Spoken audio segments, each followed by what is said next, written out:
Ladies and gentlemen, I'm here with Chris Duffin, world champion powerlifter. We just did a podcast together for the Strenuous Life podcast. Thank you so much. It was a good time. On the podcast, you mentioned the importance of axial loading, just for body mechanics and for whether you're a powerlifter, a martial artist, or just a human being trying to live life. Yeah. So axial loading is absolutely a cornerstone. I'm not saying you need to push it to the nth level, but you need to have some level of it in your training. Why? It's our ability to develop resilience and robustness to be able to stabilize and control our spinal position and transfer power through it efficiently and effectively, minimizing injury risk. By axial loading, you mean basically weight pushing down through the spine this way. Through the spine this way. And then our response with diaphragm, pelvic floor, all this other stuff to stabilize and control that, and then push power from there through it to your opponent in your case, right? Yeah. So one of the issues that we have with that is we train with antiquated equipment, just stuff that we've had around. And so it doesn't put us in the best positions. So for fighters, we really don't want to overtax the shoulders, and we want to really ensure that we've got great spinal mechanics and loading through the hips. So we can adjust our transformer bar to elicit those effects. Now you've got some issues that you wouldn't normally be squatting, right? Right. And so we're going to take a look at this and see how it feels for you, and what sort of positions that we're able to get in. So this bar's got our arms down here, so that we can really engage the lats well and be in an optimized position, so we're not losing strength at the TL junction. And then we've got the weight in a forward position for the athlete. What that's going to do is it's still going to be over the midfoot, so it's going to allow for spinal uprighting, so it allows to get in a really good position there. And it's going to turn the core muscles on and eliminate us from having a flared ribcage position. Again, get us in this great position to have diaphragm and pelvic floor working in opposition to each other. So you don't have to think about any of this stuff happening. It will just happen. Over here. Yep, keep those hands pushed in there. Good.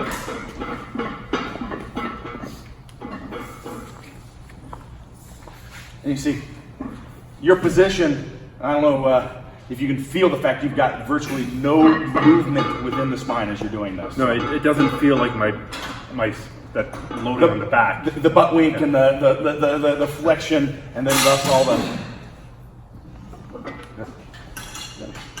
That's really interesting. And it is giving me that axial loading still. It's pushing down through the spine.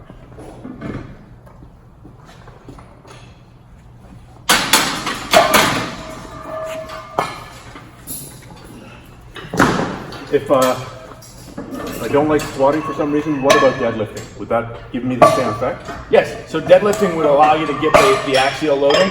You're going to get a little less quad with it, probably a little bit more posterior chain. Arguably, this is going to get the best combination of those two with the loading patterns without going too into depth.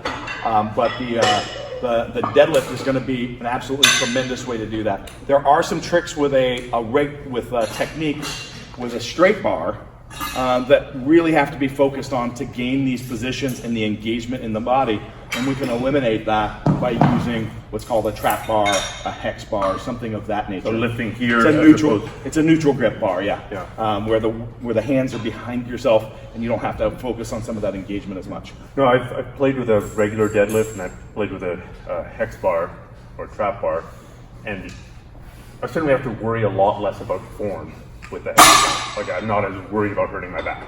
Yeah, and that's what we'll see. And the hex bars can be used for a lot of single leg work too. So hey, I don't want to do this. I could do some single leg split squats, things like that, if you have what's called an open trap bar. So the closed ones may not allow enough space to do a lunge or a rear leg elevated split squat. But if you get one open on one side, you'll be allowed to do that as well. So it really opens up the opportunity there.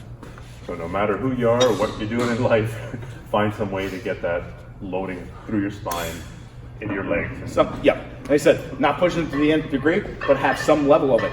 And a lot of people aren't aware it actually helps heal spinal issues. I'm not misusing that term. You can pull the research showing that it increases bone density of the vertebrae and helps with the healing process of the disc. That's deadlifting does this. Mm-hmm. So, axial loading does this.